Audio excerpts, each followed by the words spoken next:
Yan mga idol, ito na yung ating materyales. Nakabili na tayo. Bali 3/4 na round tube, aluminum round tube. At yan, may tira pa tayo dito yung nakaraan. Ito yung gagamitin kong short element, at ito yung long element para sa ating super J-pole. Yan, ito yung gagawin nating super J-pole. Bali nagsusukat muna tayo ngayon. Yan, another project ulit. Dahil yung flower pot natin ay may nagtiwala sa ating bumili. At ngayon naman, papaunlakan natin itong super J-pole na gagawin natin para magamit din ng ating mga nagtitiwalang gumagamit ng radyo. Yan mga idol, yan muna ang update ko. Idol, nakapagputol na tayo ng mga round tube. Na-ready na natin. Bali, makakagawa tayo dito siguro ng estimate ko 3 hanggang 4 na J-pole. Kaya natin gumawa, basta meron pa tayo nitong mas maliit na round tube. Yan. Sulit na din kasi marami tayong magagawa. Tsaka ang laki nito mga idol, 3/4 yan. Mataba tong round tube na to. Tapos pa-partneran natin ito. Ano nga ba yung sukat nito? Nakakalimutan ko kasi itong maliit eh. Pero ito kasi yung ginamit ko sa unang J-pole. Puro ganito lang. Hindi ala siyang ganitong 3/4. Yan. Tapos ito yung magiging base natin. Yan. Matipid lang tayo sa base kasi hindi natin kailangan ng masyadong mahaba nito. Diyan natin siya ilalagay. Diyan muna ulit. Magbubutas tayo nitong base para maipasok na natin dito. Pupunta muna ako dun sa drill namin. Hindi na ako nakapag-video kasi mahirap hawakan. Mga idol, naka-ready na yung ating mga round tube at yung base natin.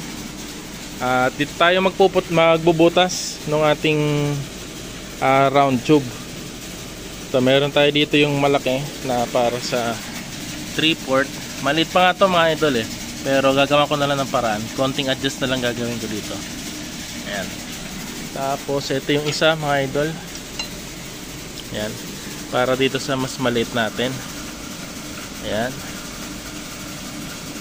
Ayan mga idol oh. Diyan, bubutas muna tayo.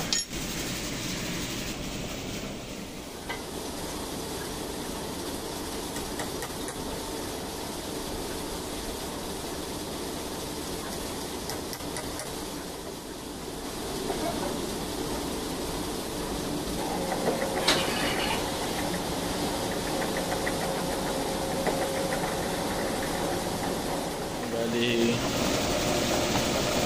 ay isang butas na tayo. Yan, di ko napapakita sa inyo kasi hahaba tong video. Bali, bubutasan ko tong ibabaw tsaka yung ilalim. Inabot na ako ng gabi kasi sumundo ako sa misis ko. Yan, gabi na ako nakauwi. Ito lang yung natapos ko mga idol. Pero ano na, almost 80% na.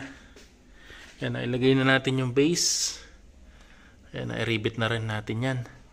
Tapos yan, may pasobra tayo dito para sa paglalagyan natin ng clamp. Dyan, yung dulo nya. Yan, meron na akong ilagay dito na PVC. Yung extension. Ayan. Ayusin ko pa yan, maluwag pa.